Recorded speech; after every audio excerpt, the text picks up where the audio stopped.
The grand hall of Hastinapur was buzzing.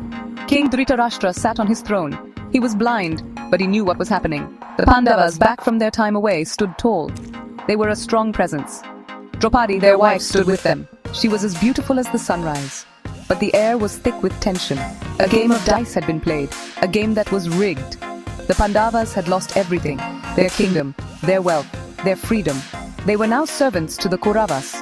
Duryodhana, the oldest Kaurava, was happy about his win, but his eyes were on Draupadi. He didn't see a queen, he saw a way to hurt his cousins even more.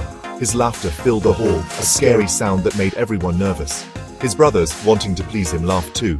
Their laughter was just as mean as Duryodhana's. Duryodhana was very, very angry. Years of jealousy and bad feelings made him hate the Pandavas. He had tricked them, and now they were under his control. But it wasn't enough. He wanted to completely break them, take away their pride. And what better way to do that than to humiliate their wife, the strong and proud Draupadi? Come here, Yajnaseni. Come here, slave, and entertain us.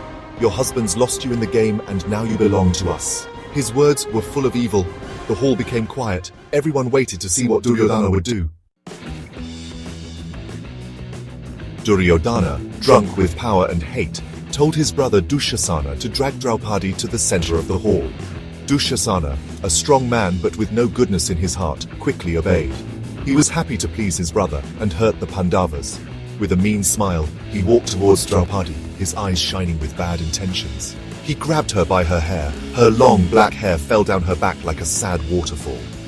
Draupadi cried out in pain and shame, her voice echoing in the silent hall.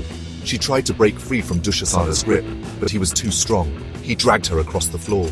Her royal clothes fell from her shoulders, revealing her to the cruel eyes of the Kaurava court. Draupadi's heart was racing. She looked around the hall, hoping for help, for someone to stand up for her. But there was nothing. The elders, known for their wisdom and fairness, just sat there in shock. Bhishma, the grandsire, was ashamed. Drona, the master archer, looked away, unable to meet Draupadi's eyes. Even her husbands, the brave Pandavas, couldn't help her.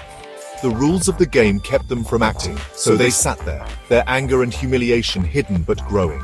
The silence in the hall was deafening. It showed how much cowardice and injustice had infected the heart of the Kuru dynasty. It was a silence that spoke volumes.